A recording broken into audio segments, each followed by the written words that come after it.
अब हम भारतीय नागरिक सुरक्षा संहिता 2023 में धारा 2 में ही पढ़ेंगे जी, यानी कि छा पढ़ लिया हमने। संज्ञेय अपराध। संज्ञेय अपराध क्या होता है? संज्ञेय अपराध में साथियों स्पष्ट किया गया है कि पुलिस अधिकारी जिन मामले में बिना वारंट के गिरफ्तार कर सकते हैं वो संज्ञेय अपराध होते हैं। यानी बिना वारंट के पुलिस अधिकारी ऐसे मामलों में गिरफ्तारी कर सकते हैं। संज्ञेय अपराध में क्या क्या होता है? बिना वारंट के पुलिस अधिकारी गिरफ्तारी कर सकते हैं, मजिस्ट्रेट के आदेश व निर्देश के बिना अन्वेषण भी कर सकते हैं।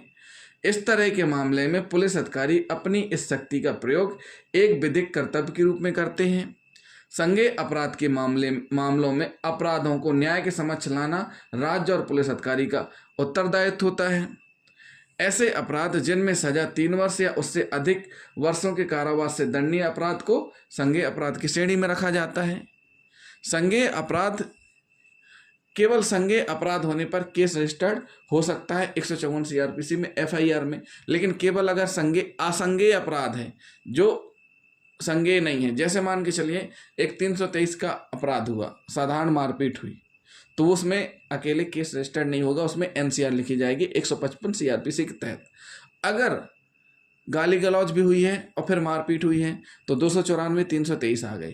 तो एक क्या हो गई? 294 क्या है? संज्ञेय है और 323 असंज्ञेय है। तो इस स्थिति में दोनों एक साथ लग जाएंगी तो भी वहां पर एफआईआर होगी। मतलब संज्ञेय के साथ में अगर असंज्ञेय जुड़ रही है तो भी वो एफआईआर में आएगी। लेकिन अकेले अगर असंज्ञेय धारा है जो कि अनुसूची में स्पष्ट वर्णित रहती है तो उस धारा अकेले से केस रजिस्टर्ड नहीं होता। उसमें पुलिस अधिकारी को मजिस्ट्रेट की अनुमति से ही इन्वेस्टिगेशन करने का अधिकार होता है। जब मजिस्ट्रेट आदेश देते हैं और उसमें एनसीआर यानी 155 सीआरपीसी के तहत कार्रवाई होती है। तो ये जो हमने बताई एक उदाहरण बताए हैं सीआरपीसी को आधार लेकर के, लेकिन अब सीआरपीसी की जगह 1 जुलाई से क्या लागू होगी?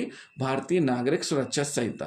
तो साथियों संज्ञेय अपराध का मतलब क्या हुआ? संज्ञेय अपराध का मतलब हुआ कि जब पुलिस अधिकारी बिना वारंट के गिरफ्तार कर सके और साथ ही साथ अन्वेषण भी कर ले बिना मजिस्ट्रेट के आदेश व निर्देश के, और ऐसे मामले जिनमें 3 वर्ष या उससे अधिक के कारावास से दंडनीय अपराध का प्रावधान है वो संज्ञेय अपराध की श्रेणी में आते हैं।